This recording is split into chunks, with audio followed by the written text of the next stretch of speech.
Namaste and welcome to Lahari's classes. Welcome back to RRB NTPC exam 2026 30-day crash course series.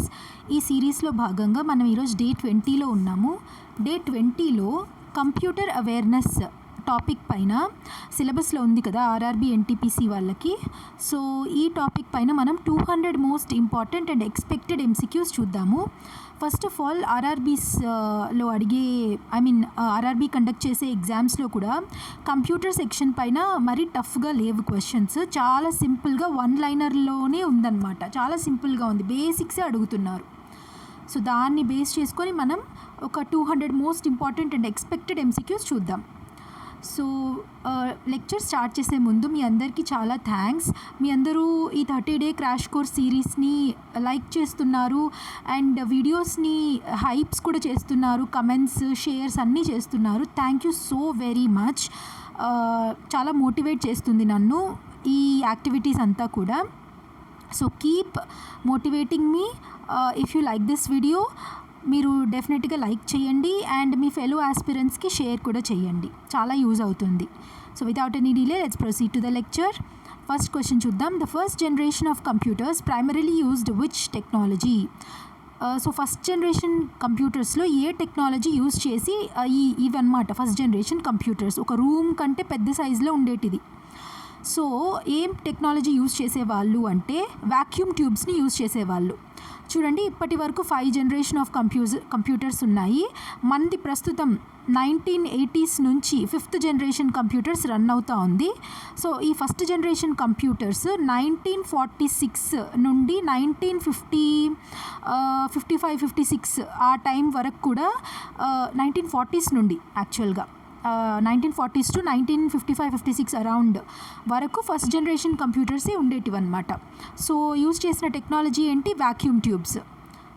So second generation computers ENIAC అనమాట. First generation కంప్యూటర్సే వేటికి example అంటే ఎనియాక్స్కి example. ENIAC అంటే ఏంటి? Electronic numerical integrator and computer. Electronic numerical integrator and computer. Basic computing చేసేదన్నమాట, calculations అలా. General purpose electronic computers అంటారు దాన్ని, first generation కంప్యూటర్స్ని. Next second generation computers. Second generation computers వచ్చి యూజువల్గా ఇక్కడ ఇచ్చాను చూడండి, 1956 అబౌవ్ అంటే 1959 అండ్ 1965 మధ్యలో ఈ సెకండ్ జనరేషన్ కంప్యూటర్స్ అనేవి వాడుకలోకి వచ్చాయన్నమాట. ఇక్కడ యూజ్ చేసింది ఏంటి అంటే ట్రాన్సిస్టర్స్. ఇప్పుడు నేను చెప్పే ప్రతి పాయింట్ ఇంపార్టెంట్, ఏదో చెప్తుంది అని అనుకోకండి, చాలా ఇంపార్టెంట్. ఎలాగైనా అడగచ్చు క్వశ్చన్. కంప్యూటర్స్ వాస్ట్ సబ్జెక్ట్ కదా, ఎక్కడి నుంచైనా క్వశ్చన్ రావచ్చు. సో ఇది ఇంపార్టెంట్ అనమాట. ఎందుకంటే చాలా గవర్నమెంట్ ఎగ్జామ్స్లో ఏ టెక్నాలజీ యూజ్ చేశారు, ఏ జనరేషన్ కంప్యూటర్స్ ఏ ఇయర్స్ మధ్యలో ఉండేది, వాడుకలో ఉండేటిది, ఇలా అడుగుతారనమాట, అడిగి ఉన్నారు కూడా. సో వాటిని బేస్ చేసుకొని నేను ఈ క్వశ్చన్స్ని డిజైన్ చేస్తున్నాను. సో ఏది యూజ్ చేశారు? ట్రాన్సిస్టర్స్ని యూజ్ చేశారు. ఫస్ట్ జనరేషన్లో అయితే vacuum tubes. Next integrated circuits were introduced in which generation of computers? Integrated circuits ఏ జనరేషన్ ఆఫ్ కంప్యూటర్స్లో యూజ్ చేశారు అంటే థర్డ్ జనరేషన్ ఆఫ్ కంప్యూటర్స్ వచ్చి 1965 to 1971 ఆ మధ్యలో ఉనింది. సో ఇవంతా కూడా ఎగ్జాంపుల్. IBM 360 అని ఇవంతా అవసరం లేదు, ఈ పేర్లు మీకు అవసరం లేదు, బట్ జస్ట్ మీకు గుర్తుండాలి అని పిక్చర్స్ ఇచ్చాను ఇక్కడ. Next microprocessors are the main feature of which generation? ఏ జనరేషన్ కంప్యూటర్స్లో మైక్రో ప్రాసెసర్స్ని యూజ్ చేశారు అంటే 4th generation కంప్యూటర్స్లో. 4th generation computers ఎప్పుడు అంటే 1971 to 1980 ఆ మధ్యలో అనమాట. ఏవేవి యూజ్ చేశారు ఈ మధ్యలో? 4th జనరేషన్లో మైక్రో ప్రాసెసర్స్ యూజ్ చేశారు. నెక్స్ట్ 5th జనరేషన్ మనం వాడుతున్నది 1982 నుంచి, అదే 1980s నుండి ఇప్పుడు కరెంట్గా యూజ్ చేస్తున్నవన్నీ కూడా 5th జనరేషన్ ఆఫ్ కంప్యూటర్స్ అనమాట. సో ఈ 5th generation of computers mainly artificial ఇంటెలిజెన్స్ని యూజ్ చేసుకొని ఉంటుంది. సో బిట్ ఏంటి అంటే artificial intelligence is associated mainly with which generation of computers? మనకి తెలిసిందే కదా, 5th జనరేషన్ ఆఫ్ కంప్యూటర్స్కి. ఫస్ట్ది ఏంటి ఒకసారి క్విక్గా రివైజ్ చేసుకుందాము. Vacuum tubes first generation, second generation transistors, third generations ICs integrated chips, fourth generations microprocessors, fifth generation artificial ఇంటెలిజెన్స్వి. Next an analogue computer is best suited for. Analogue computer అంటే ఏంటి, ఏం measure చేస్తుంది అంటే continuous డేటాను measure చేస్తుంది. ఇలా కంటిన్యూస్గా ఉన్న డేటాను మెజర్ చేస్తుంది అనమాట analog computer. Next digital computer ఏం ప్రాసెస్ చేస్తుంది అంటే బైనరీ డిజిట్స్ని ప్రాసెస్ చేస్తుంది. ఇప్పుడు మనము కంప్యూటర్కి ఎలా ఇస్తాము, వన్స్ అండ్ జీరోస్లో కదా ఇన్పుట్స్ ఇచ్చేది. ఎలక్ట్రిక్ ఇంపల్సెస్ అవి వన్స్ అండ్ జీరోస్లోనే ఉంటుంది. దానికి అర్థమయ్యే భాష కూడా వన్స్ అండ్ జీరోసే. So it basically operates on binary digits అనమాట. ఏది digital computer. Next hybrid computer అయితే హైబ్రిడ్ అంటే ఏంటి, ఏదైనా రెండు డిఫరెంట్ టైప్స్ మిక్స్ చేస్తే, దట్ ఈజ్ అనలాగ్ని డిజిటల్ని మిక్స్ చేసిన దాన్ని హైబ్రిడ్ కంప్యూటర్ అంటారు. Which type of computer is most powerful and used for scientific simulations. Scientific simulations use అయ్యే కంప్యూటర్స్ ఏంటి అంటే సూపర్ కంప్యూటర్స్ అనమాట. అవి హైలీ పవర్ఫుల్ అండ్ దానికి ప్రాసెసింగ్ పవర్ ఎక్కువ ఉంటుంది, చాలా క్విక్గా ఉంటుంది అనమాట. ఒక కంప్యూటర్ 1 minute చేసే పని ఇది నానో సెకండ్స్లోనే చేసేస్తుంది super computers. So scientific simulations అంటే ఏం లేదు, ఇప్పుడు for example scientific researches purposes కోసం ఒక ఎర్త్ క్వేక్స్ వచ్చిందనుకోండి, ఎర్త్ క్వేక్స్ అనే కాదు చాలా ఫీల్డ్స్, జియోలాజికల్ సైన్సెస్ కానీ మన వెదర్కి సంబంధించి, సాఫ్ట్వేర్లోనే ఐటీకి సంబంధించి, మెడికల్ ప్రాసెసెస్కి సంబంధించి అన్ని రకాలుగా సూపర్ కంప్యూటర్స్ యూస్ చేసుకోవచ్చు. అండ్ పరం is an example of India's. పరం ఏంటి యాక్చువల్గా అంటే ఈ పరం సిరీస్ అనేది మన ఇండియన్ గవర్నమెంట్ చేస్తూ ఉంది. ఏంటి పరం సిరీస్ అంటే సూపర్ కంప్యూటర్స్ని మ్యానుఫ్యాక్చరింగ్ చేస్తూ రావడం అనమాట ఈ సిరీస్లో. సో ఈ పరం అనేది దేనికి సంబంధించింది అంటే సూపర్ కంప్యూటర్స్కి సంబంధించింది మన కంట్రీలో. సో పరం సిరీస్ని సీడాక్ వాళ్ళు డెవలప్ చేస్తారు, గవర్నమెంట్ వాళ్ళు. అండ్ పరం అంటే ఏంటి అంటే ప్యారలల్ మషీన్, దట్స్ దాని ఫుల్ ఫామ్ ఏంటి అంటే parallel machine, which is for super computers, for super computing actually. So main frame computers are mainly used for, main frame computers మెయిన్గా యూజ్ చేసేది లార్జ్ స్కేల్ ట్రాన్సాక్షన్ ప్రాసెసింగ్. అంటే personal computers మన లిమిటెడ్గా ఉంటుంది కదా, అదే ఇప్పుడు ఒక పెద్ద ఆర్గనైజేషన్స్ కావాలి అంటే వాళ్ళకి huge amount of data, huge amount of transactions కావాలి, ప్రాసెస్ చేయాలి. సో వాటికి కంప్యూటర్స్ని యూజ్ చేస్తారు, large scale computers. Desktop computer is categorised as, ఇప్పుడు మనము ల్యాప్టాప్స్ వాడతాము, ఇంట్లో పర్సనల్ కంప్యూటర్ అంటారు కదా, దాన్ని డెస్క్టాప్ అంటారు. నెక్స్ట్ ట్యాబ్లెట్స్ ఉంటాయి, ఇప్పుడు చాలా ఎక్కువ వాడుకలో ఉండేది ట్యాబ్లెట్స్. తర్వాత గేమింగ్ కన్సోల్స్, తర్వాత వర్క్ స్టేషన్స్ అని ఉంటాయి, ఏదో ప్లే చేయడానికి అదంతా ఉంటాయి కదా, ఇవన్నీ కూడా మైక్రో కంప్యూటర్స్ కింద వస్తాయి అన్నమాట. So desktop computer is micro computer, is what a microcomputer. Next which of the following is an input device. Input devices తెలుసు కదా, మనం ఇన్పుట్ ఇస్తాం, ఇన్పుట్ మనం ఇప్పుడు కీబోర్డ్లో మనం టైప్ చేసి సిస్టమ్కి ఇన్పుట్ ఇస్తాం. So keyboard is an input device. మిగిలినవి మానిటర్ డిస్ప్లే చేస్తుంది కదా అవుట్పుట్ని, so that is an output. Printer కూడా అవుట్పుట్ కిందే వస్తుంది, స్పీకర్ కూడా అవుట్పుట్ కిందకే వస్తుంది. Which of the following is an output device. ఏది అవుట్పుట్ డివైస్ దీంట్లో అంటే, ఏది అవుట్పుట్ డివైస్? ప్లాటర్ అని మీద. అంటే ఈ ప్లాటర్ అంటే ఏంటి అంటే, ఇప్పుడు మ్యాప్స్ లేకపోతే ఆర్కిటెక్చర్ వాళ్ళు ప్లాన్స్ వేస్తారు కదా, ఆ ప్లాన్స్ ఇలాంటి వాటిని ఏదైనా జియోమెట్రికల్ ఫిగర్స్ ఇవంతా కూడా ప్రింట్అవుట్ చేసుకోవడానికి అనమాట ప్లాటర్ని యూజ్ చేస్తారు. So that is an output device. Brain of the computer అని దేన్ని అంటారు? మనం చిన్నప్పటి నుంచి చదువుకుంటూ ఉన్నాము. బ్రెయిన్ ఆఫ్ ద కంప్యూటర్ ఏంటి అంటే సిపియు. సిపియు అంటే central processing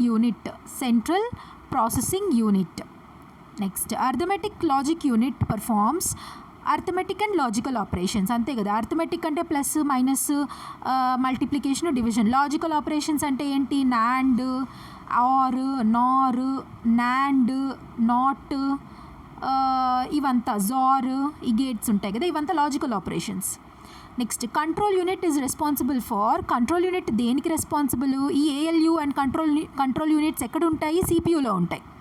so control unit is responsible for directing operations of the processor యొక్క ఆపరేషన్స్ని డైరెక్ట్ చేస్తుంది అనమాట. దీని తర్వాత ఇది చెయ్యి, దీని తర్వాత ఈ ఆపరేషన్ పర్ఫామ్ చేయి, ఇలా అనమాట, ఇలా డైరెక్ట్ చేస్తుంది. Registers in CPU are used to, registers దేనికి యూజ్ అవుతుంది? టు స్టోర్ ఇన్స్ట్రక్షన్స్ టెంపరీగా యూజ్ చేయడానికి, స్టోర్ చేయడానికి రిజిస్టర్స్ యూజ్ చేస్తారనమాట. మెమరీని స్టోర్ చేయడానికి టెంపరీగా. Which memory is volatile memory ఏంటి? Random access memory, RAM. అంటే ఇది పర్మనెంట్ కాదు. ఇప్పుడు నేను ఒక అడిషన్ చేస్తూ ఉంటాను నా కంప్యూటర్లో. ఈ అడిషన్ ఒక లాంగ్ అడిషన్ ఉంటుంది. దీంట్లో 1+1 ఒక దగ్గర స్టోర్ అవుతుంది ఈ ర్యామ్లో. నెక్స్ట్ 1+1 ఒక రిజల్ట్ వచ్చేస్తుంది, 2 వస్తుంది. 2 వెళ్ళి ఇక్కడ స్టోర్ అవుతుంది. మళ్ళీ 2+10 అంటాను. ఇలా నేను చేస్తూ ఉంటే ఆ టెంపరీగా జరిగే క్యాలిక్యులేషన్ అంతా అన్నిటికీ సంబంధించి మెమరీ ర్యామ్లో స్టోర్ అవుతుంది అనమాట. ఇది వాలటైల్ అంటే ఏంటంటే పర్మనెంట్గా ఉండదు. ఇప్పుడు పవర్ ఆఫ్ అయిపోయాక ఆ మెమరీ వెళ్ళిపోతుంది, ఆ సేవ్ అలా అవ్వదన్నమాట పర్మనెంట్గా. జస్ట్ ఫర్ టైం బీయింగ్ మనం ఆపరేషన్స్ పర్ఫామ్ చేయడానికి, టెంపరీగా ఫాస్ట్ యాక్సెస్ చేసుకోవడానికి డేటాకి ర్యామ్ అనేది ఉపయోగపడుతుంది. ఇప్పుడు చూడండి, మన ఎలక్ట్రానిక్ గ్యాడ్జెట్స్ డివైజెస్లో, మొబైల్స్, కంప్యూటర్స్లో అంతా ర్యామ్ బాగుండాలి. కొన్ని వర్షన్స్లో 4GB ర్యామ్ ఉంటేనే, 4GB అండ్ అబవ్ ఉంటేనే కొన్ని యాప్స్ పనిచేస్తాయి అన్నమాట కదా మన మొబైల్స్లో కానీ అంతా. ఇప్పుడు ఓల్డర్ 2GB అలా ర్యామ్ ఉంటే ఏది సరిగ్గా వర్క్ అవ్వదు, ఏ యాప్స్ అలాగా వర్క్ అవ్వదు. సో ర్యామ్ అనేది బాగుండాలి, అందుకనే ప్రిఫర్ చేస్తారు ఎక్కువ ర్యామ్ ఉండేది తీసుకోవాలి అని. క్విక్ ఆపరేషన్స్కి, క్విక్గా మన ప్రోగ్రామ్స్ రన్ అవ్వడానికి. Next RAM stands for, RAM వచ్చి read only memory. RAM stands for read only memory. Cache memory is located. Cache memory ఎక్కడ ఉంటుంది? క్యాషే మెమరీ కూడా టెంపరీ మెమరీనే. ఎక్కడుంటుంది అంటే inside CPU or very close to it. CPU లోపల ఉంటుంది, సిపియూకి దగ్గరలో ఉంటుంది. వర్చువల్ మెమరీ అంటే ఏంటి అంటే, ఇప్పుడు ఈ ఫిజికల్ మెమరీస్ ఉంటాయి కదా, డిస్క్లు, ర్యామ్, ఇవంతా ఇవేంటిది ఫిజికల్గా ప్రెజెంట్ అయి ఉంటుంది. ఇప్పుడు డిస్క్ ఉంటుంది, హార్డ్ డిస్క్, మనం వింటూ ఉంటాం కదా. కంప్యూటర్లో ఇన్బిల్ట్ డిస్క్లు ఉంటాయి స్టోర్ చేసుకోవడానికి ఫిజికల్గా. అదే ఈ వర్చువల్ మెమరీ అంటే ప్రాసెస్కి ర్యామ్కి ఎక్స్టెన్షన్గా అది యూజ్ అవుతుంది అనమాట. అంటే ఏంది? సెకండరీ మెమరీ, టెంపరీగా స్టోర్ చేసుకోవడానికి వర్చువల్ మెమరీ. అప్పటికప్పుడు వర్చువల్గా, దానికంటూ ఫిజికల్ ప్రెజెన్స్ ఉండదు. అలాంటి memory virtual memory. It is a secondary memory. ఇది ఇంపార్టెంట్. వర్చువల్ మెమరీ అంటే secondary memory used as an extension of RAM. Kilobyte అంటే ఎంత? 1024 bytes. మనకు తెలిసిందే 1024 bytes. ఓకే, ఇక్కడ ఒక చిన్న మీకు యాప్టిట్యూడ్ క్వశ్చన్. 1024ని 2 పవర్తో ఎంతగా రాయొచ్చు? 2 పవర్ సంథింగ్ కదా, ఈజ్ ఈక్వల్ టు 1024. సో ఆ 2 పవర్లో వచ్చేది ఏంటో మీరు నాకు కమెంట్ సెక్షన్లో చెప్పాలి. చాలా సింపుల్ వన్నే. నెక్స్ట్ 1 byte ఈక్వల్స్, 1 byte ఎన్ని బిట్స్కి ఈక్వల్ అంటే 8 బిట్స్కి ఈక్వల్. సో ఇంకొకటి చెప్తాను, ఇక్కడ 4 బిట్స్ని 1 nibble అంటారనమాట. 4 బిట్స్ని. సో 8 బిట్స్ అయితే 1 byte అవుతుంది అది. Next, which of the following is a secondary storage device. Secondary storage device ఏంటి అంటే ఈ ఫాలోయింగ్లో ఎస్ఎస్డి అనమాట. ఎస్ఎస్డి అంటే ఏంటి? Solid state drive. ఇది ఏం చేస్తుంది అంటే ఫ్లాష్ మెమరీని యూజ్ చేస్తుంది. ఇది హెచ్డిడి కంటే కూడా ఫాస్ట్గా ఉంటుంది అనమాట. హెచ్డిడి అంటే హార్డ్ డిస్క్ డ్రైవ్. నేను చెప్పాను కదా, హార్డ్ డిస్క్ డ్రైవ్ ఇన్బిల్ట్గా ఉంటుంది. మనం సపరేట్గా కూడా కొనుక్కోవచ్చు హార్డ్ డిస్క్స్ స్టోరేజ్ చేసుకోవడానికి. ఇప్పుడు వీడియోస్, ఫొటోస్, డాక్యుమెంట్స్ ఇవన్నీ స్టోర్ చేసుకుంటారు కదా ఈ హార్డ్ డిస్క్స్లో. సో దీనికంటే కూడా ఎస్ఎస్డి ఫాస్ట్గా ఉంటుంది. దీంట్లో ఏమంటే నో మూవింగ్ పార్ట్స్, అసలు మూవింగ్ పార్ట్స్ ఉండదన్నమాట ఎస్ఎస్డిలో. అది సెకండరీ స్టోరేజ్గా దాన్ని క్లాసిఫై చేస్తారు. Next, SSD differs from HDD because SSD uses flash memory. HDD వచ్చి మూవింగ్ పార్ట్స్ ఉంటుంది, అదే హార్డ్ డిస్క్ డ్రైవ్కి స్లోగా ఉంటుంది ఎస్ఎస్డితో పోలిస్తే. అండ్ మ్యాగ్నెటిక్ డిస్క్స్నే యూజ్ చేస్తుంది అనమాట. హార్డ్వేర్ రెఫర్స్ టు, హార్డ్వేర్ అంటేనే ఫిజికల్ కాంపనెంట్స్, ఏవైతే మనం టచ్ చేయగలుగుతామో. ఈ ఎలక్ట్రానిక్ కాంపనెంట్స్ ఉంటాయి కదా, బోర్డ్స్, సర్క్యూట్స్, ట్రాన్సిస్టర్స్, ఇవంతా కూడా హార్డ్వేర్ కిందకు వస్తాయి అన్నమాట. సాఫ్ట్వేర్ అంటే ఏంటి? Software is nothing but programs and instructions. ఇప్పుడు అడిషన్ చేయాలి అంటే మనము సి ప్రోగ్రామ్ అవి ఐడియా ఉన్నవాళ్ళు, పైథాన్, జావా ఇవన్నీ ఐడియా ఉన్నవాళ్ళు ప్రోగ్రామ్ రాస్తారు కదా. ప్రోగ్రామ్స్ అండ్ ఇన్స్ట్రక్షన్స్ అదంతా ఏం నథింగ్ బట్ సాఫ్ట్వేర్ అనమాట. ఇలా యాడ్ చేయాలి, నీకు ఇన్పుట్ ఇచ్చినప్పుడు నువ్వు ఇలా అడిషన్ చేయాలి, ఇలా సబ్ట్రాక్షన్ చేయాలి అని రాయడమే ప్రోగ్రామింగ్ అండ్ సాఫ్ట్వేర్ అంటారు. And operating system is an example of. Operating system దేనికి ఎగ్జాంపుల్ అంటే యాక్చువల్గా సాఫ్ట్వేర్స్ చాలా రకాలుగా ఉంటాయి. ఆపరేటింగ్ సిస్టమ్ దేనికి ఎగ్జాంపుల్ అంటే సిస్టమ్ సాఫ్ట్వేర్కి ఎగ్జాంపుల్ అనమాట. ఈ ఆపరేటింగ్ సిస్టమ్స్ ఉంటేనే ఏ అప్లికేషన్ అయినా ఆ పర్టికులర్ మషీన్లో వర్క్ అవుతాయి. అది సెల్ ఫోన్ కానివ్వండి, ట్యాబ్లెట్ కానివ్వండి, ల్యాప్టాప్, డెస్క్టాప్ ఏదైనా కూడా ఒక ఆపరేటింగ్ సిస్టమ్ అనేది ఉంటుందన్నమాట. సో వేరియస్ ఆపరేటింగ్ సిస్టమ్స్ ఏంటి అంటే విండోస్ మనకు తెలుసు, మైక్రోసాఫ్ట్ వాళ్ళ విండోస్, మ్యాక్ ఓఎస్ ఎవరిది? యాపిల్ వాళ్ళది. అండ్ లైనెక్స్ అనేది ఒక ఆపరేటింగ్ సిస్టమ్, క్రోమ్ ఓఎస్ ఒకటి, BSD, Unix, iOS. Mac OS is different. IOS వచ్చి యాపిల్ వాళ్ళది. ఆండ్రాయిడ్ వచ్చి మనకు బాగా తెలుసు ఐఓఎస్ ఆండ్రాయిడ్ వచ్చి మొబైల్కి సంబంధించింది. మ్యాక్ ఓఎస్ వచ్చి ఇదనమాట యాపిల్ వాళ్ళదే, ల్యాప్టాప్స్, డెస్క్టాప్స్లో వాడే operating software, system softwares. Next MS word is an example of. MS word ఈ ఫాలోయింగ్ సాఫ్ట్వేర్స్లో దేనికి ఎగ్జాంపుల్ అంటే అప్లికేషన్ సాఫ్ట్వేర్కి ఎగ్జాంపుల్. అప్లికేషన్ సాఫ్ట్వేర్ అనమాట అది ఎంఎస్ వర్డ్. అది ఎంఎస్ ఇది ఉంది కదా, పవర్ పాయింట్, ఇవంతా కూడా ఎంఎస్ ఎక్సెల్ ఇవంతా కూడా అప్లికేషన్ సాఫ్ట్వేర్సే, గుర్తుపెట్టుకోండి. యాంటీవైరస్ సాఫ్ట్వేర్ వచ్చి ఏ విధమైన సాఫ్ట్వేర్గా కేటగరైజ్ చేస్తాము అంటే యుటిలిటీ సాఫ్ట్వేర్ అనమాట. యాంటీవైరస్ సాఫ్ట్వేర్ అనేది యుటిలిటీ సాఫ్ట్వేర్ అంటారు. ఇది ఇంపార్టెంట్, గుర్తుపెట్టుకోండి. Linux is considered open source because open source అంటే ఏంటి అంటే ఏదైనా కూడా పబ్లిక్గా కూడా అవైలబుల్గా ఉంటుంది దాని యొక్క సోర్స్ కోడ్. అంటే దానికి లైసెన్స్లు అవితో పని లేకుండా ఎవరైనా కూడా ఓపెన్గా యూజ్ చేయొచ్చు అనమాట. పబ్లిక్ అందరికీ సేమ్ యాక్సెస్ ఉంటుంది. కొన్ని వాటికి పర్టికులర్ ఆర్గనైజేషన్ ఎంప్లాయీసే ఓపెన్ వాళ్ళకి యాక్సెస్ ఉంటుంది కదా, అలా కాదు. ఈ లైనక్స్ అనేది ఓపెన్ సోర్స్ సాఫ్ట్వేర్ అనమాట because it's a source code that is publicly available. Windows OS is generally classified as. Windows OS వచ్చి యాక్చువల్గా అదొక లైసెన్స్డ్ అండ్ ప్రొప్రైటరీ అనమాట. ఇప్పుడు నేను లైనక్స్ ఏమన్నాను, లైనక్స్ వచ్చి ఓపెన్ సోర్స్ సాఫ్ట్వేర్ అన్నాను. ఇది వచ్చి విండోస్ ఓఎస్ వచ్చి licensed and proprietary software. Function of the operating system includes. Operating system యొక్క ఫంక్షన్స్ ఏంటి అంటే మెమరీ మేనేజ్ చేయడం, process scheduling, file management and all of the above అనమాట. ఈ మూడు కూడా. Which component is responsible for fetching instructions from memory. Memory నుండి instructions fetch చేయడానికి సిపియులోకి ఏ కాంపోనెంట్ రెస్పాన్సిబుల్ అంటే control unit responsible. Next optical storage devices use. Optical storage devices ఏ టెక్నాలజీస్ని use చేస్తుంది అంటే లేజర్ టెక్నాలజీని యూజ్ చేస్తాయి. Pen drive uses which type of memory. Pen drive uses flash type of memory. Flash memory use చేస్తుంది అనమాట pen drive. Which type of memory is fastest. ఈ నాలుగిట్లో ఫాస్ట్గా ఉండేది ఏంటి అంటే క్యాషే మెమరీ. క్యాషే ఫాస్ట్గా ఉంటుంది, తర్వాత ర్యామ్, తర్వాత సిడి రోమ్, తర్వాత హార్డ్ డిస్క్. అలాగా హార్డ్ డిస్క్ స్లోయెస్ట్ అన్నిటికంటే. Firmware is best described as. Firmware అని దేన్ని అంటాము అంటే సాఫ్ట్వేర్ ఎంబెడెడ్ ఇన్ హార్డ్వేర్. ఇప్పుడు మైక్రో ప్రాసెసర్స్ ఉంటారు కదా, మైక్రో ప్రాసెసర్స్కి ఒక ప్రోగ్రామ్ రాస్తారు, ప్రాసెసర్ ఇలా పనిచేయాలి అని. సో దట్ ఈస్ ఈ హార్డ్వేర్లో సాఫ్ట్వేర్ ఎంబెడ్ అయి వస్తుందన్నమాట. That is called firmware. Microprocessors, microcontrollers వీటిలో అంతా కూడా అలా రాస్తారనమాట కోడ్ హార్డ్వేర్లోనే. Which of the following is an example of system software. System సాఫ్ట్వేర్కి నాలుగిట్లో ఏది ఎగ్జాంపుల్ అంటే Linux operating system. Application software is primarily design to. Application software దేనికి ప్రైమరీగా డిజైన్ చేశారు, perform specific user oriented tasks. ఇప్పుడు నేనేం చెప్పాను ఇంతకుముందు, MS Word what type of software అంటే అప్లికేషన్ సాఫ్ట్వేర్ అన్నాను కదా. ఎందుకు? It performs specific user oriented tasks. వర్డ్లోనే ఇప్పుడు నేను ఇలా క్వశ్చన్స్ ఇవన్నీ టైప్ చేస్తాను అంటే వర్డ్లోనే చేస్తాను, MS వర్డ్లో.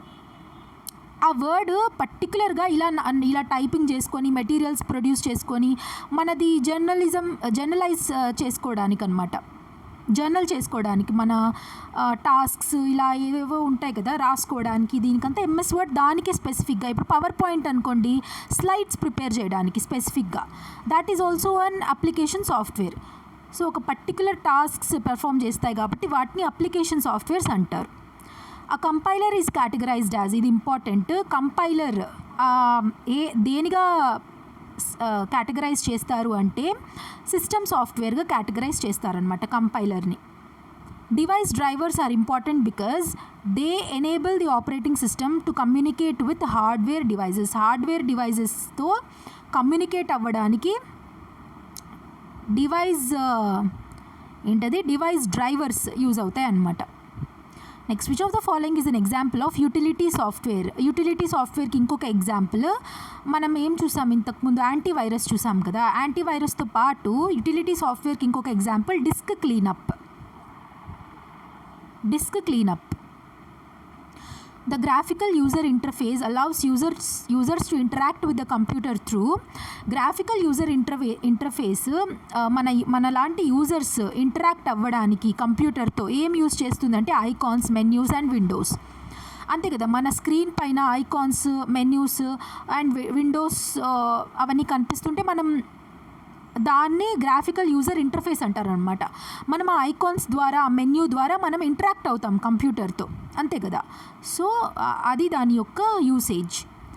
In a command line interface users interact with the system by typing text based కమాండ్స్ని టెక్స్ట్తో టైప్ చేసి ఇంటరాక్ట్ అవుతారనమాట సిస్టమ్తో యూజర్స్. సో అది కమాండ్ లైన్ ఇంటర్ఫేస్ అంటారు దాన్ని. The primary function of an operating system interface is to act as a bridge between user and hardware. యూజర్కి హార్డ్వేర్కి ఒక bridge లాగా ఆపరేటింగ్ సిస్టమ్ ఫంక్షన్ చేస్తుంది. మిడిల్వేర్ సాఫ్ట్వేర్ అనేది ఒకటి ఉంది. ఈ మిడిల్వేర్ సాఫ్ట్వేర్ ఏం చేస్తుంది అంటే it connects different applications or systems. Servers ఉంటాయి కదా, క్లయింట్ నుంచి మనం సర్వర్ నుంచి ఒకటి పంపిస్తాం, ఒక రెస్పాన్స్ పంపిస్తాం, హెచ్టిటిపి రిక్వెస్ట్ ఇస్తాం. ఈ రిక్వెస్ట్ పంపించడానికి మన నుంచి సర్వర్కి మిడిల్వేర్ అనేది ఒక మీడియేటర్ లాగా వర్క్ చేస్తుంది అనమాట. సో అది మనల్ని కనెక్ట్ చేస్తుంది డిఫరెంట్ సిస్టమ్స్, డిఫరెంట్ అప్లికేషన్స్కి. Next, which type of software is essential for booting a computer system boot చేయడానికి యూజ్ అయ్యే సాఫ్ట్వేర్ వచ్చి system software. Next, internet is best described as. Internet అంటే మనకు అందరికీ తెలుసు, ఇంటర్ కనెక్టెడ్ నెట్వర్క్స్. గ్లోబల్గా వరల్డ్ వైడ్ అన్ని నెట్వర్క్స్ ఇంటర్ కనెక్ట్ అవ్వడమే ఇంటర్నెట్. ఇంట్రానెట్ అంటే ఇంట్రా అంటే లోపల, విత్ ఇన్ అనమాట. సో విత్ ఇన్ పర్టికులర్ ఆర్గనైజేషన్లో ఒక ప్రైవేట్ నెట్వర్క్ని క్రియేట్ చేసుకుంటే అది ఇంట్రానెట్ అవుతుంది. ఎక్స్ట్రానెట్ అంటే ఏంటి? ఎక్స్ట్రానెట్ అంటే limited access to external users like suppliers or partners. అందరికీ ఇది యాక్సెస్ ఇవ్వదు ఎక్స్ట్రానెట్.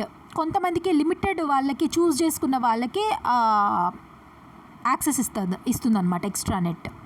www stands for world wide web.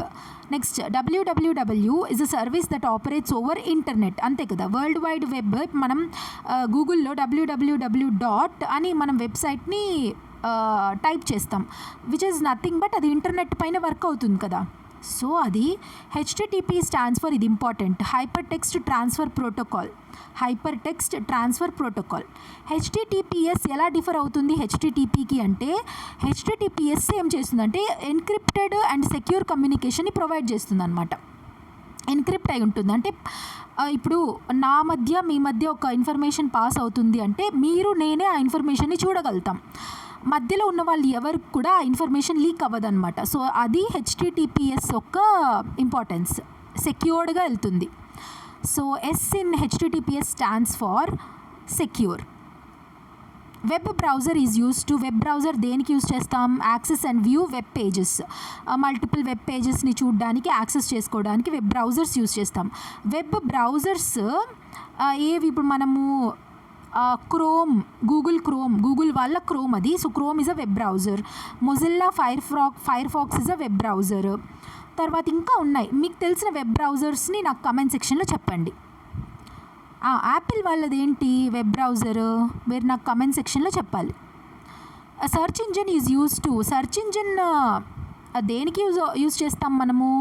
ఇన్ఫర్మేషన్ని సెర్చ్ చేయడానికి కదా. ఇన్ఫర్మేషన్ సెర్చ్ చేసి అక్రాస్ ద వెబ్ పేజెస్ మనం సెర్చ్ చేయడానికి సెర్చ్ ఇంజిన్ని యూజ్ చేస్తాం. ఈ ఫాలోయింగ్లో సెర్చ్ ఇంజిన్కి ఎగ్జాంపుల్ ఏంటి అంటే గూగుల్ అనమాట. గూగుల్ అనేది సెర్చ్ ఇంజిన్. గూగుల్ వాళ్ళ క్రోమ్ ఏంటంటే వెబ్ బ్రౌజర్. ఎడ్జ్ అనేది ఏంటి? మైక్రోసాఫ్ట్ వాళ్ళ వెబ్ బ్రౌజర్. ఒపేరా అనేది కూడా వెబ్ బ్రౌజరే. అంతా browsers. Next full form of URL అంటే uniform resource locator. IP address is use to. IP address ఇప్పుడు మనకిలా మన ఇళ్ళకి అడ్రస్లు ఉంటాయి. ప్రతి మనిషికి వాళ్ళకంటూ ఒక మొబైల్ నెంబర్ ఉంటుంది. అలానే ప్రతి ఒక్క డివైస్కి మీ మొబైల్కి ఒక ఐపీ అడ్రస్ ఉంటుంది, మీ ల్యాప్టాప్కి ఒక ఐపీ అడ్రస్ ఉంటుంది, మీ డెస్క్టాప్కి ఒక ఐపీ అడ్రస్ ఉంటుంది, అలా అనమాట. సో అదేంటి అంటే identify a device on a network. ఒక నెట్వర్క్లో మీ డివైస్ని ఐడెంటిఫై చేయాలి అంటే ఐపీ అడ్రస్ ద్వారానే, ఆ డివైస్కి ఉన్న ఐపీ అడ్రస్ ద్వారానే ఐడెంటిఫై చేస్తారు. That is the purpose of having IP address. IPv4 address అంటే V4 అంటే ఏం లేదు, వర్షన్ 4 అడ్రస్ కన్సిస్ట్ ఆఫ్ ఎన్ని బిట్స్ కన్సిస్ట్ అయి ఉంటుందంటే 32 బిట్స్ ఉంటాయి. ఇది important. IP version 4 address consist of 32 bits. Next IP version 6 address consist of 128 bits. ఇప్పుడు ఇదే మ్యాక్సిమం హైయెస్ట్ ఉన్న bits version IPv6. Which of the following is an example of a valid IPv4 address? అంటే valid ఏంటి అంటే 192.168.1.1 అనమాట. ఇది valid 1.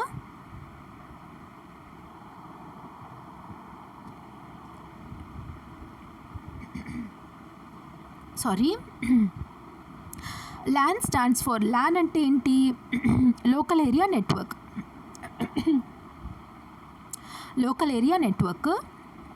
So local area network మన ఇంట్లో ఉన్న నెట్వర్క్స్ అనుకుంటే. మ్యాన్ అంటే ఏంటి? Metropolitan area network. ఇప్పుడు ఒక మెట్రోపాలిటన్ సిటీ ఉంటే ఆ సిటీ లోపల ఉన్న అన్ని డివైజెస్ యొక్క నెట్వర్క్. అండ్ ఇదంతా కూడా ఇంకా కొంచెం లార్జ్గా చూస్తే వ్యాన్ ఉంటుంది. వ్యాన్ అంటే వైడ్ ఏరియా నెట్వర్క్. మెట్రోపాలిటన్ సిటీనే కాదు, ఇంకా బియాండ్, ఇంకొక వైడర్ స్పేస్, మొత్తం గ్లోబ్ మొత్తం కవర్ అయి ఉన్న నెట్వర్క్. నెక్స్ట్ WLAN అంటే వైర్లెస్ లోకల్ ఏరియా నెట్వర్క్లోనే వైర్లెస్ అనమాట అది. సో ఆ ల్యాన్ ఏది టిపికల్గా కవర్ చేస్తుంది అంటే small geographical area like office or school. ఇప్పుడు ఒక స్కూల్లో ఒక ఆఫీస్లో మల్టిపుల్ కంప్యూటర్స్ ఉంటాయి కదా, అవన్నీ ల్యాన్ ద్వారా కనెక్ట్ అయి ఉంటాయి అన్నమాట ఒకే నెట్వర్క్కి. Next MAN stands for metropolitan area network. Already మనం పిక్చర్లో చూసాం కదా. Next WAN stands for wide area network.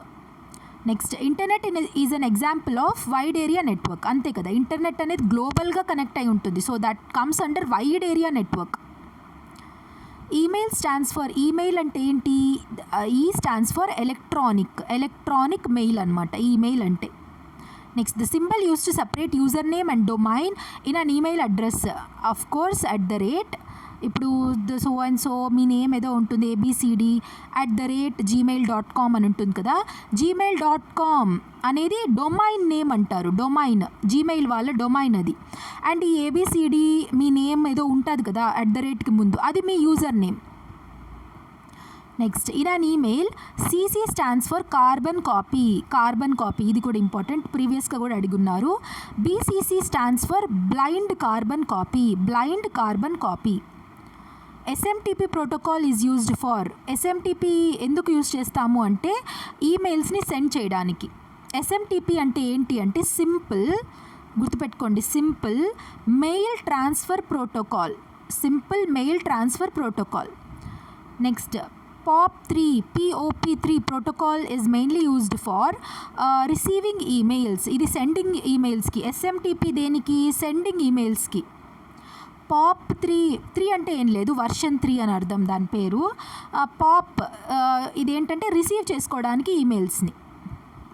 Next IMAP differs from POP3 because IMAP allows synchronization across multiple devices.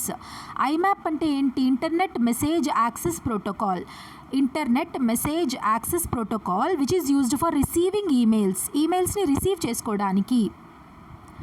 Which device is use to connect different networks together.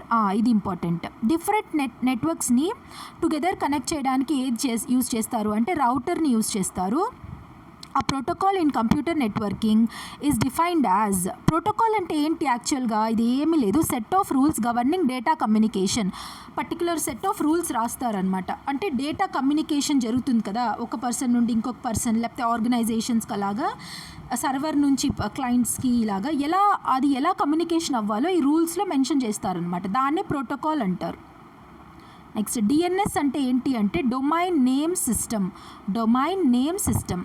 Next primary function of DNS ఏంటి అంటే to convert domain names into IP addresses. Domain నేమ్స్ని IP అడ్రసెస్గా convert చేస్తుంది.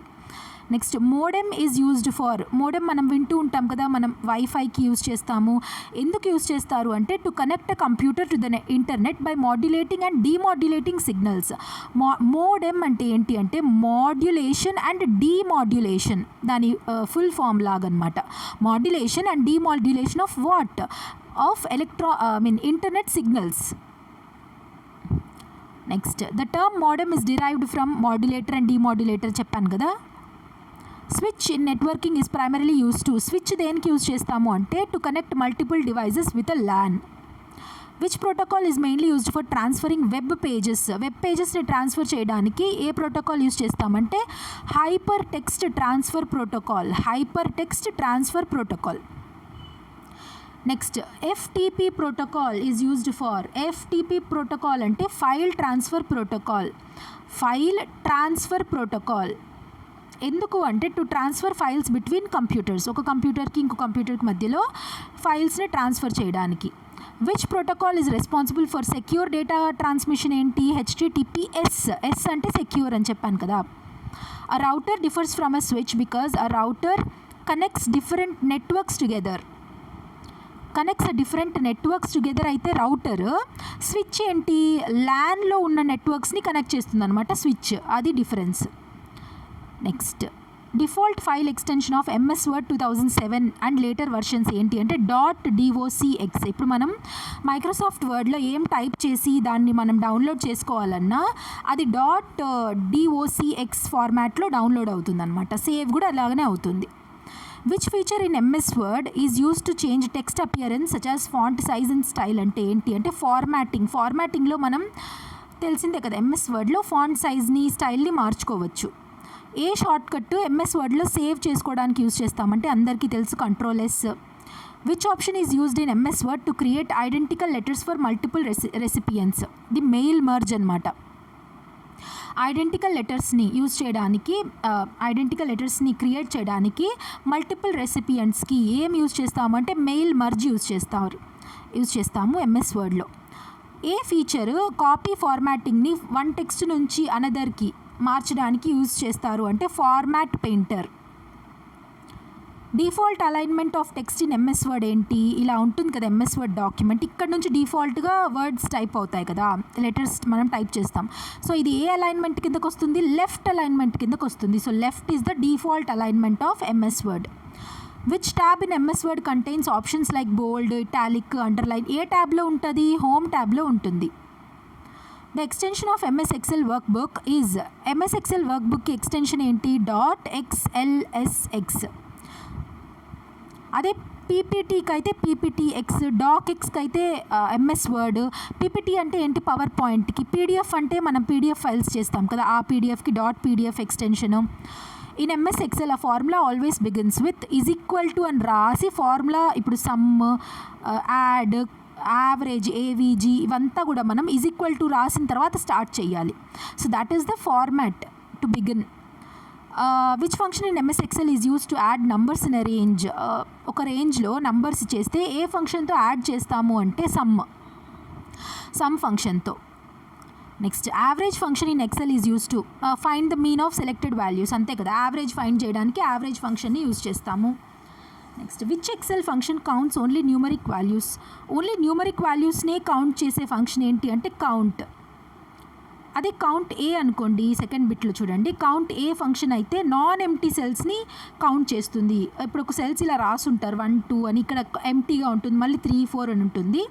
Only non empty సెల్స్ని మాత్రమే count చేస్తుంది అనమాట. అప్పుడు మొత్తం సెల్స్ కౌంట్ ఏమవుతుంది 1 2 3 4 అవుతుంది. యాక్చువల్గా ఇక్కడ 5 కనిపిస్తున్నాయి, కానీ ఇది ఎంటీగా ఉంది కదా, సో ఈ కౌంట్ ఏ ఫంక్షన్ ఎంటీగా ఉన్నదాన్ని తీసుకోదన్నమాట. అది which Excel function returns the highest value in a range. ఒక రేంజ్ ఆఫ్ వాల్యూస్లో హైయెస్ట్ వాల్యూ ఏది రిటర్న్ చేస్తుందంటే max function. Which Excel function returns the lowest value in a range. Lowest value obviously min function, minimum. A cell address in Excel is identified by. Cell address ఎలా identify చేస్తామంటే column letter and row number. అంటే ఇప్పుడు A12 అని ఉందనుకోండి, 8th column and 12th రో number అనమాట దాని meaning. So అదే ఇక్కడ అడిగింది. The intersection of row and column in an Excel is ఏంటి? Cell. Intersection of rows and columns particular వాటిని ఏమంటాము అంటే సెల్ అంటాం. Shortcut key to insert new worksheet in Excel ఏంటి షార్ట్కట్ కీ అంటే Shift+F11. Which feature in Excel is use to arrange data in ascending or descending order. Ascending కానీ descending ఆర్డర్లో data arrange చేయాలంటే ఎక్సెల్లో ఆ ఫీచర్ ఏంటి అంటే sort feature. Feature use to display only selected data based on criteria. ఒక criteria ఇచ్చి, ఇప్పుడు ఫర్ ఎగ్జాంపుల్ ఒక నంబర్స్ అన్నీ ఒక రేంజ్ ఉందనుకోండి, మీరు ఏమి కమాండ్ ఇస్తారు అంటే క్రైటీరియా ఏమిస్తారంటే select only those numbers greater than 3 కంటే ఎక్కువ నెంబర్సే ఉన్న నెంబర్స్నే సెలెక్ట్ చేయండి ఇవ్వండి అని అంటే ఫిల్టర్ అనే కమాండ్తో ఫీచర్తో మనం డేటాని డిస్ప్లే చేసుకోవచ్చు, మనకు కావాల్సిన డేటాని. In MS PowerPoint the default file extension is .pptx. The slide master in PowerPoint is use to. Slide master దేనికి యూజ్ చేస్తాం? ఇది previous year question. To apply common design and layout to all slides. ఇప్పుడు first స్లైడ్లో ఏ background ఉంది, ఏ default layout ఉందో అన్ని slides కూడా అదే అప్లై అవుతుందన్నమాట. అది స్లైడ్ మాస్టర్ యొక్క పని. Shortcut key to start a slide show. ఇది మనకు చిన్నప్పటి నుంచి తెలుసు. షార్ట్కట్ కీ ఏంటి? F5 అంటే ఆటోమేటిక్గా స్లైడ్ షో స్టార్ట్ అవుతుంది ఫస్ట్ స్లైడ్ నుంచి. Next which tab in PowerPoint is use to insert charts and pictures. ఆబ్వియస్గా ఇన్సర్ట్ ట్యాబ్లో చార్ట్స్ అండ్ పిక్చర్స్ అవన్నీ ఉంటాయి. Next transition in PowerPoint is applied to. Transition PowerPoint దేనికి apply చేస్తామంటే entire స్లైడ్కి. ఇది slide master. Animation in PowerPoint is applied to individual objects. అంతే కదా, ఒక్కొక్క పర్టికులర్ ఆబ్జెక్ట్స్కి మనం యానిమేషన్ అప్లై చేసుకోవచ్చు. Feature use to duplicate slide quickly. పక్కన స్లైడ్స్ సేమ్ స్లైడ్ మనకి ఇంకో స్లైడ్ కావాలంటే మనం మళ్ళీ క్రియేట్ చేయాల్సిన అవసరం లేదు. డూప్లికేట్ సైడ్ రైట్ క్లిక్ ఇచ్చి కింద ఆప్షన్స్ అన్నీ వస్తాయన్నమాట. Duplicate slide, remove slide, add slide ఇలా వస్తాయన్నమాట. దాంట్లో డూప్లికేట్ స్లైడ్ మనం క్లిక్ చేస్తే సేమ్ మనకు కావాల్సిన స్లైడే మళ్ళీ ఇంకొకటి జనరేట్ అవుతుంది. In MS Word Ctrl+B is used to bold the text. Bold text తెలుసు కదా. ఇప్పుడు చూడండి, ఈ క్వశ్చను ఈ ఆన్సర్ బోల్డ్లో ఉంది, ఇదంతా అన్బోల్డ్లో ఉంది. సో ఇలా బోల్డ్ చేయాలి అంటే Ctrl+Bని టైప్ చేయాలి ఎక్కడైనా కూడా, MS Word, Excel ఎక్కడైనా. In MS Word Ctrl+U is used to underline the text. In Excel the formula is equal to A1+A2 represents addition. Plus ఉంది కదా, addition. Next count if function ఎందుకు అంటే count the cells based on a condition. ఒక condition ఇచ్చి ఆ కండిషన్ని base చేసుకొని count చేయాలన్నమాట. Rap text feature ఏం చేస్తుంది అంటే display text in multiple lines with in a cell. ఒక సెల్లోనే మల్టిపుల్ లైన్స్లో టెక్స్ట్ని డిస్ప్లే చేస్తుంది.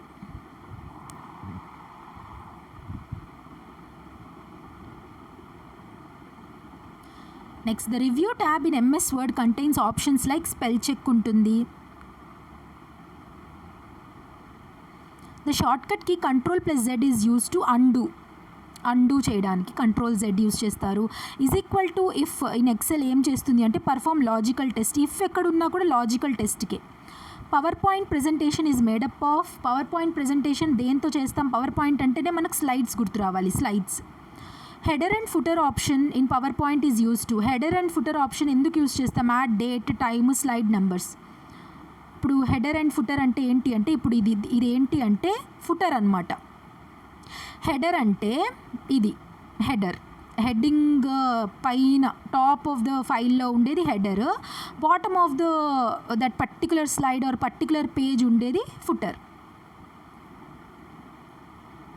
So with next question, which of the following is a valid MS Word older version extension? Older versions-లో X ఉండదు, .doc వరకే ఉండేది. ఇప్పుడు న్యూయర్ వెర్షన్లో .docx అని వస్తుంది. Short cut Ctrl P is used to. Ctrl P obviously printing key to print. Freeze panes in Excel is used to. Freeze panes దేనికి use చేస్తాం ఎక్సెల్లో అంటే, to keep selected rows or columns visible while scroll చేస్తున్నప్పుడు కూడా ఆ columns rows వెళ్ళిపోకుండా దాన్ని అక్కడే ఫ్రీజ్ చేస్తారనమాట. దానికి computer virus is a malicious program that replicates itself and infects other programs. దాని ఇష్టంగా అదే మల్టిప్లై అయిపోతుంది. ఇప్పుడు ఒకటి ఉండేది 1 2 3 4 ఇలా, ఇది మళ్ళీ మల్టిప్లికేట్ అవ్వడం, ఇది మళ్ళీ మల్టిప్లికేట్ అవ్వడం, ఇలా అయిపోతూ ఉంటుందన్నమాట, రెప్లికేట్ అయిపోతూ ఉంటుంది. అండ్ ఇన్ఫెక్ట్స్ అదర్ ప్రోగ్రామ్స్, మంచిగా ఉన్న ప్రోగ్రామ్స్ని కూడా ఇన్ఫెక్ట్ చేస్తుంది. ఏంటది? Computer virus. ఆ వైరస్సే ఒక మెలీషియస్ సాఫ్ట్వేర్ అంటారు. మెలీషియస్ సాఫ్ట్వేర్, దాన్నే మాల్వేర్ అంటారనమాట. Malware. A worm differs from a virus because worm ఏం చేస్తుంది అంటే spreads independently without attaching to a program. ఈ వైరస్ ఏంటంటే ఒక ప్రోగ్రామ్ కావాలి అటాచ్ చేసుకోవడానికి. ఈ వామ్ ఏంటంటే దాని ఇండిపెండెంట్గా స్ప్రెడ్ అయిపోతుంది, దానికి ఒక ప్రోగ్రామ్ అవసరం లేదు, ఏం లేదు. సో అలా డిఫర్ అవుతుందన్నమాట వామ్ and virus. Trojan horse in cyber security is, Trojan horse అనేది కూడా ఒక మాల్వేరే. అది ఎలా కనిపిస్తుందంటే మనకు ఒక లెజిటిమేట్ సాఫ్ట్వేర్ లాగా కనిపిస్తుంది. ఇప్పుడు గూగుల్ వెబ్ పేజెస్ ఉంటాయి కదా, కొన్ని వెబ్ పేజెస్ చాలా మెలీషియస్, అవి ఇన్సెక్యూర్ పేజెస్, అవి మంచివి కావు. కానీ మనకు కనిపించేది ఎలా కనిపిస్తుంది?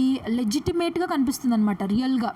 అలాగా ఈ ట్రోజన్ హార్స్ అనేది ఒక సాఫ్ట్వేర్, మాల్వేర్. అది ఎలా కనిపిస్తుంది అంటే ఒక లెజిటిమేట్ సాఫ్ట్వేర్ లాగా కనిపిస్తుంది, కాకపోతే అది మంచి సాఫ్ట్వేర్ కాదు, malicious one. Malware stands for, malware అంటే ఇప్పుడు ఇంతవరకు చెప్పుకున్నాం కదా, ఏంటది? మలీషియస్ సాఫ్ట్వేర్ అంటే బ్యాడ్ ఇంటెన్షన్స్ ఉన్న సాఫ్ట్వేర్. సో ఇవన్నీ ఎగ్జాంపుల్స్. స్పైవేర్, యాడ్వేర్, ర్యాన్సమ్వేర్, తర్వాత వామ్స్, వైరస్, తర్వాత ఇదేంటిది సరిగ్గా కనిపించడం లేదు. ఇవంతా కూడా different types of malwares. Which of the following is not a type of malware? ఈ నాలుగిట్లో మాల్వేర్ కాంది ఏది అంటే ఫైర్ వాల్ ప్రొటెక్ట్ చేస్తుంది యాక్చువల్గా మాల్వేర్ నుంచి. ఫైర్ వాల్ అనేది మనల్ని ప్రొటెక్ట్ చేస్తుంది అనమాట ఇలాంటి మెలీషియస్ ప్రోగ్రామ్స్ నుండి. Antivirus software is primarily use to. Antivirus software మనందరికీ తెలుసు, to detect and remove malicious software. Malicious programs ఉన్న వాటిని డిటెక్ట్ చేసి రిమూవ్ చేయడానికి యూజ్ అవుతుంది. Firewall is use to block unauthorized access to a network. Block చేయడానికి, ఇప్పుడు unauthorised access ఏదో రిక్వెస్ట్ మనకు వస్తూ ఉంది అనుకోండి మన సిస్టమ్కి, మన సిస్టంలో ఉన్న ఫైర్ వాల్ బ్లాక్ చేస్తుంది అనమాట ఇలాంటి అన్ఆథరైజ్డ్ యాక్సెస్ని మన నెట్వర్క్కి. Phishing is an attempt to. Phishing అంటే ఏంటి? మనకి ఫిషింగ్ గుర్తుందా? FISHING phishing. మనం అది ఏంటది, ఫిష్ని పట్టాలి అంటే దానికి ఎరలాగా వేసి ఫిష్ని పడతారు కదా. సో అలానే ఈ ఫిషింగ్ ఎలా అంటే మనకు అది ఎలా కనిపిస్తుంది అంటే ఒక లెజిటిమేట్ వన్ లాగా కనిపిస్తుంది అనమాట. ఇప్పుడు ఫర్ ఎగ్జాంపుల్ ఎలా చెప్పాలి, మనకి మన సెన్సిటివ్ ఇన్ఫర్మేషన్ని స్టీల్ చేయడానికి ఒక లెజిటిమేట్ సాఫ్ట్వేర్ అంటే ఒక రియల్ మంచి పర్పస్ ఉన్న సాఫ్ట్వేర్ లాగా అది మనకు కనిపిస్తుంది. అది కనిపించి మనం ఆటోమేటిక్గా దాంట్లో లాగిన్ అవ్వడము, అది చెప్పినట్లు చేయడము, ఈ ఫిషింగ్ సాఫ్ట్వేర్ చెప్పినట్లు చేయడమో చేస్తూ ఉంటే మన సెన్సిటివ్ ఇన్ఫర్మేషన్ మొత్తాన్ని తీసుకునేస్తుంది అనమాట. ఫర్ ఎగ్జాంపుల్ మన కార్డ్ డీటెయిల్స్ కానీ తర్వాత ఇంకా సెన్సిటివ్ ఇన్ఫర్మేషన్ ఉంటాయి కదా, ఫోన్ నంబర్స్, ఈమెయిల్స్, మన పర్సనల్ ఇన్ఫర్మేషన్, ఇవంతా కూడా తీసుకునేస్తుంది అనమాట మనకు తెలియకుండానే. Common method used in fishing ఎలా అంటే ఫేక్ ఈమెయిల్స్ పంపించడం. ఆ ఈమెయిల్ మనకేదో రియల్ పర్సన్స్ నుంచి లెజిటిమేట్గా అనిపిస్తుంది, కాకపోతే ఆ ఈమెయిల్ మనం టచ్ చేసి అది చెప్పినట్టు మనం చేసాము అంటే మనం ఫిషింగ్లో ఫిషెస్ పడినట్లు మనం కూడా ఫూల్ అయిపోతాం. అది అనమాట fishing. Ransomware is a type of malware that encrypts data and demands payment. అదే కదా ర్యాన్సమ్ని డిమాండ్ చేస్తున్నారు అంటారు. అంటే ఏంటి, మన నుంచి డబ్బుల్ని డిమాండ్ చేస్తారు. మన డేటాని స్టీల్ చేసేసి థెఫ్ట్ చేసి మీ డేటా మీకు కావాలి అంటే ఇంత పే చేయండి అని మోసగారులు స్కామర్స్ చేస్తారు కదా. స్కామర్స్ చేసేది ఇదే అనమాట ర్యాన్సమ్వేర్ ద్వారా. స్పైవేర్ అంటే మనకు పేరులోనే ఉంది, స్పై చేస్తారు. మనకు తెలియకుండా మన యాక్టివిటీస్ని సీక్రెట్గా గమనిస్తారనమాట. అలా సీక్రెట్గా గమనిస్తూ మనల్ని మానిటర్ చేస్తూ మన ఇన్ఫర్మేషన్ మొత్తంని తీసుకునేస్తుంది ఈ స్పైవేర్. సో యాడ్వేర్ ఏం చేస్తుంది, అన్వాంటెడ్ అడ్వర్టైజ్మెంట్స్ని డిస్ప్లే చేస్తుంది. సో దానిపైన క్లిక్ చేసిన వెంటనే మన డేటా మొత్తం స్టీల్ అయిపోతుంది. సో యాడ్వేర్ అంటే అదనమాట. Next strong passwords. ఎప్పుడు కానీ స్ట్రాంగ్ పాస్వర్డ్స్ ఉండాలి. సో స్ట్రాంగ్ పాస్వర్డ్స్ ఎలా ఉండాలి, combination of letters, numbers and symbols ఉండాలి. 2-factor authentication increases security by 2-factor authentication తెలుసు కదా, మొబైల్ ద్వారా ఆథెంటికేషన్ చేస్తారు, ఓటీపీ పంపిస్తారు, దాని తర్వాత ఈమెయిల్ ఆథెంటికేషన్ చేస్తారు. ఇంకా కూడా మన బయోమెట్రిక్స్ అంటే మన ఫింగర్ ప్రింట్స్ ద్వారా ఆథెంటికేషన్ తీసుకుంటారు. ఇలా అంతా చేయడం వల్ల ప్రొటెక్షన్ పెరుగుతుంది, సెక్యూరిటీ పెరుగుతుంది అనమాట.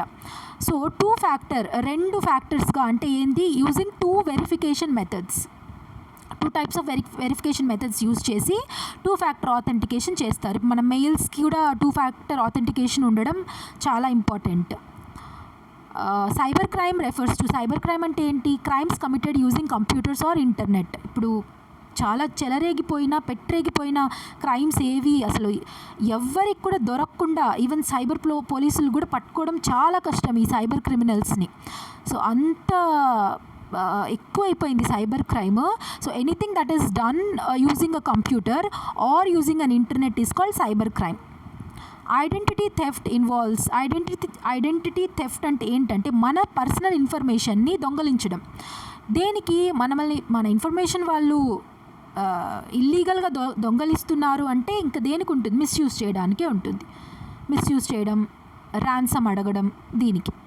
Which of the following is a preventive measure against మాల్వేర్కి అగెయిన్స్ట్గా ప్రివెంటివ్ మెజర్ ఏముంటుంది అంటే ఇన్స్టాలింగ్ యాంటీవైరస్, మెకఫీ యాంటీవైరస్ అని, కొమోడో యాంటీవైరస్, చాలా యాంటీవైరసెస్ ఉన్నాయి.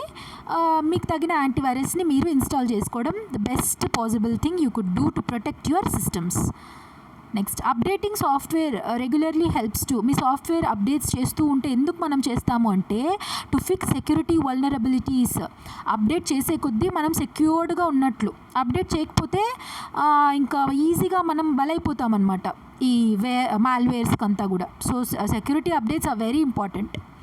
Next popup asking for bank details is most likely. ఇక్కడ చూడండి, ఒక పాపప్ వస్తుంది, మీ బ్యాంక్ అకౌంట్ నెంబర్ చెప్పండి, మీకు ఒక ఓటీపీ వస్తుంది చెప్పండి, ఇలాంటి పాపప్స్ వస్తూ ఉంటాయి కదా. అది మనకు చాలా లెజిటిమేట్గా అనిపిస్తుంది, ఓహో మన బ్యాంక్ వాళ్ళే అడుగుతున్నారు మన బ్యాంక్ డీటెయిల్స్ అని. అది ఏ కోవకు చెందిన మాల్వేర్ అంటే ఫిషింగ్ సాఫ్ట్వేర్, అదే ఫిషింగ్ మాల్వేర్కి సంబంధించింది అది. సో గుర్తుపెట్టుకోండి. Which malware spreads mainly through email attachments. అవును, ఈమెయిల్ అటాచ్మెంట్స్ ద్వారా కూడా వైరస్ పంపించేస్తారు. That malware is nothing but virus. Data encryption is use to, data encryption చేస్తారు కదా, ఇప్పుడు వాట్సాప్ మెసేజెస్ ఇవంతా కూడా ఎన్క్రిప్టెడ్ డేటా అని ఉంటుంది చూడండి వాట్సాప్లో. ఓన్లీ మనము అండ్ మనం ఎదుటి పర్సన్ ఎవరికైతే మనం మెసేజెస్ పంపిస్తామో వాళ్ళు మాత్రమే చూడగలుగుతారు. మధ్యలో ఎన్క్రిప్ట్ అయిన డేటాని ఏ అదర్ పార్టీ చూడలేదన్నమాట. So that is data encryption. ఎందుకు ఎన్క్రిప్షన్ అంటే to convert data into secure coded form.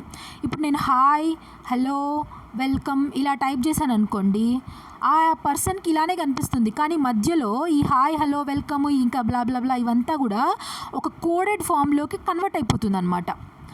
దాన్ని ఎన్క్రిప్ట్ చేయడం అంటారు, ఎన్క్రిప్ట్. తర్వాత నేను పంపించిన మనిషి ఆ పర్సన్ దగ్గర డీక్రిప్ట్ అవుతుంది. ఈ ఎన్క్రిప్ట్ అయినది డీక్రిప్ట్ అయి మళ్ళీ హాయ్, హలో, వెల్కమ్ ఇలా కనిపిస్తుంది అనమాట. సో మధ్యలో ఇన్ఫర్మేషన్ లీక్ అయినా కూడా ఆ కోడ్ ఎన్క్రిప్ట్ అయి ఉంటుంది కదా, కోడ్ ఫామ్లో ఉంటుంది. సో ఎవరికి అర్థం కాదు ఆ కోడ్. నెక్స్ట్ ఆ secure website generally begins with, ఒక సెక్యూర్డ్ వెబ్సైట్ దీంతో బిగిన్ అవ్వాలి, ఇది గుర్తుపెట్టుకోండి. https:// అనమాట. ఇలా ఉంటే అది సెక్యూర్డ్ వెబ్సైట్ అని అర్థం. Next social engineering in cyber security refers to. Social engineering ఏంటి సైబర్ సెక్యూరిటీలో అంటే manipulating people to reveal confidential ఇన్ఫర్మేషన్ని రివీల్ చేయడానికి మ్యానిపులేట్ చేయడం. Which of the following is safest practice while using public WiFi. Public WiFi use చేసేటప్పుడు use secure websites మాత్రమే, HTTPS అని ఉన్న వెబ్సైట్స్ని మాత్రమే యూజ్ చేయాలి పబ్లిక్ వైఫైస్ యూజ్ చేస్తున్నప్పుడు. Primary objective of cyber security is to protect data and systems from unauthorised access. Next cloud computing అంటే ఏంటి? క్లౌడ్ కంప్యూటింగ్ అంటే delivering computing services over the నెట్వర్క్లో ఓవర్ ద ఇంటర్నెట్ ద్వారా సర్వీసెస్ని provide చేయడం cloud ద్వారా. అంటే సర్వర్ నుంచి స్టోరేజ్ చేసుకోవడం, అప్లికేషన్స్ డేటాబేస్లో స్టోర్ చేసుకోవడము, ఇవంతా కూడా క్లౌడ్ కంప్యూటింగ్ చేస్తుంది. Which of the following is an example of cloud storage device service అంటే గూగుల్ డ్రైవ్ క్లౌడ్లో స్టోర్ అవుతుంది. అదే మన పెన్ డ్రైవ్ అనుకోండి, మన పెన్ డ్రైవ్లో స్టోర్ అవుతుంది ఆ ఇన్ఫర్మేషన్ అంతా. కాకపోతే గూగుల్ డ్రైవ్ అనుకోండి, గూగుల్ క్లౌడ్ స్టోరేజ్ సర్వీస్లో వర్చువల్గా స్టోర్ అవుతుంది. In cloud computing data is stored on remote servers accessed via internet. ఎక్కడో ఒక సర్వర్ ఉంటుంది, ఆ సర్వర్లో మన డేటా అంతా స్టోర్ అవుతుంది. మనం ఎలా యాక్సెస్ చేసుకుంటామంటే ఇంటర్నెట్ ద్వారా యాక్సెస్ చేసుకుంటాం. AI stands for artificial intelligence, తెలిసిందే. Artificial intelligence enables machines to perform tasks that normally require human intelligence. Machine learning is a subset of artificial intelligence. Machine learning mainly focuses on learning from data and improving automatically.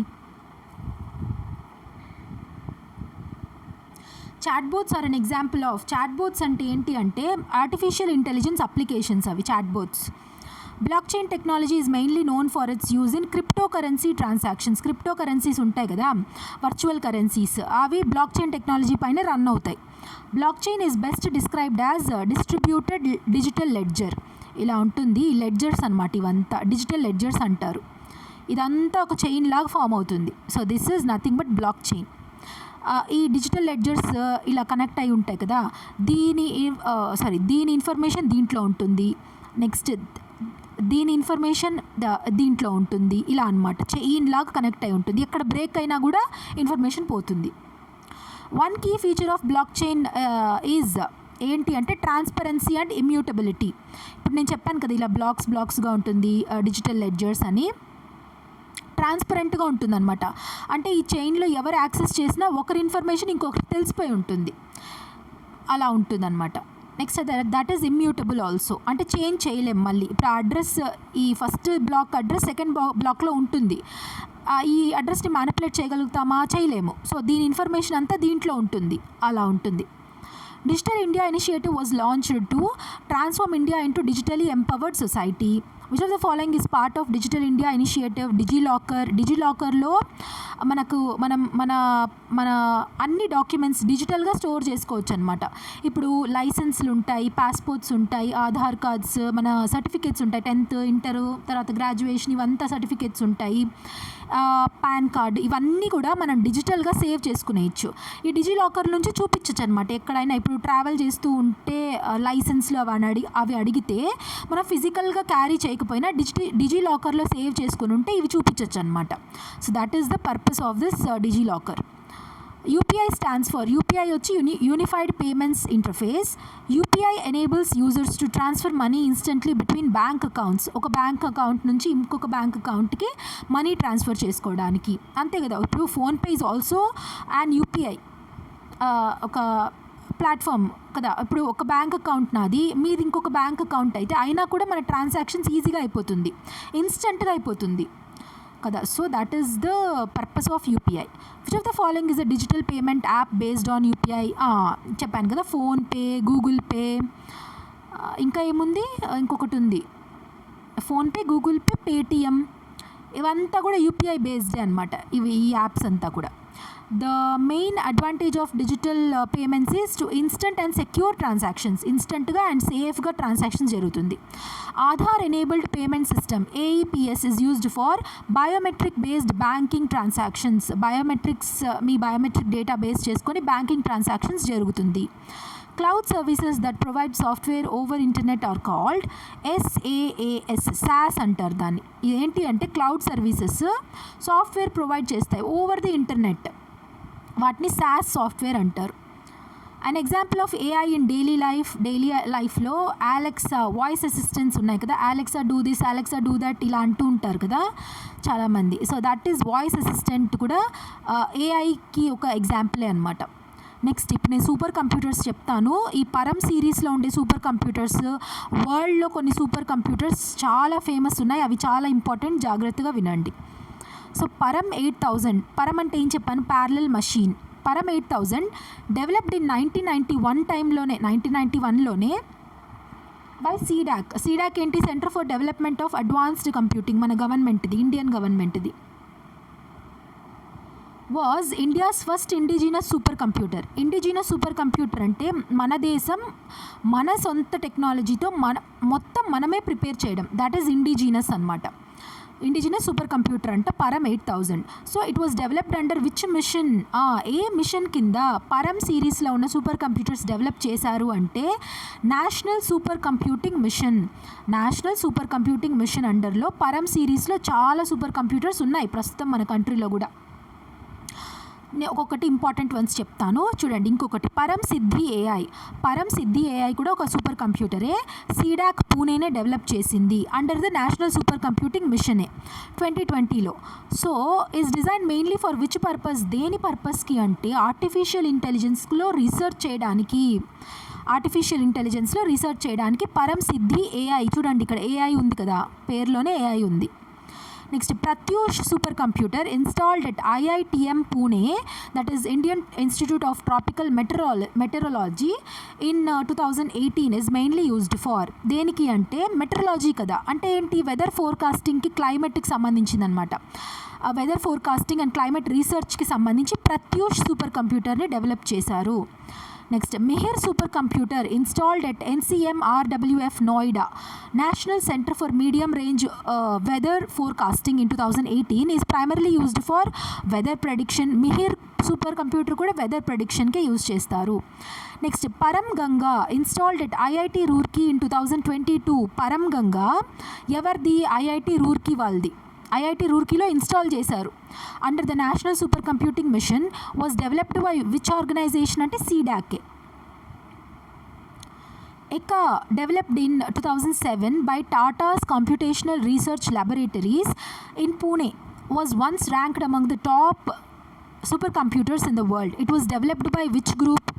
A group, TCS, Tata Group vallu. Anupam supercomputer series was developed by which Indian organization for atomic research? Anu research atomic రీసెర్చ్లో by a organisation develop చేసింది atomic research కోసం స్పెసిఫిక్గా Anupam super computer అంటే BARC, Bhabha atomic research centre. ఎక్కడుంది, బాంబేలో ఉంది. Fugaku developed by Riken and Fujitsu in Japan in 2020 topped the world super computer rankings. It belongs to which country? జపాన్కి సంబంధించిన Fugaku world's top super కంప్యూటర్లో rank వచ్చిందనమాట 2020లో. ఇక్కడ ఉంది ఫుగాకు. సమ్మిట్ వచ్చి US వాళ్ళది. తర్వాత సియరా, తర్వాత సన్వే టైహులైట్, ఇది అర్థం కాలేదు. అండ్ నెక్స్ట్ పెరిమటర్, సెలిన్, తయానే టూఏ చైనా వాళ్ళది. ఇలా చాలా నేమ్స్ ఉన్నాయి. ఇవన్నీ కూడా సూపర్ కంప్యూటర్స్ అనమాట, వేరే వేరే దేశాలది. నెక్స్ట్ ఫ్రాంటియర్ వచ్చి USA వాళ్ళది. Frontier developed by Oak Ridge national laboratory in the USA in 2022 is known for achieving which milestone? First exascale super computer అనమాట ఇది ఫ్రాంటియర్ చాలా ఇంపార్టెంట్, గుర్తుపెట్టుకోవాలి మీరు. ఫ్రాంటియర్ ఏ దేశం వాళ్ళది? USA వాళ్ళది. ఏ ఇయర్లో డెవలప్ చేశారు? 2022లో. ఎక్సా స్కేల్ సూపర్ కంప్యూటర్ ఇది extremely powerful.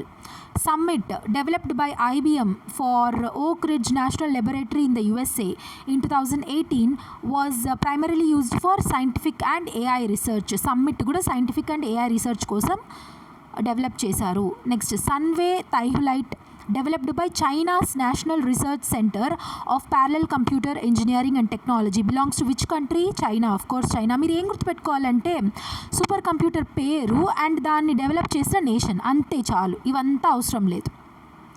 ఆర్ఆర్బీ లెవెల్లో కంట్రీ ఏది డెవలప్ చేసింది అండ్ ఆ సూపర్ కంప్యూటర్ పేరు, అంతే. Tianhe 2 developed by China's National University of Defense Technology is a supercomputer of which country? China.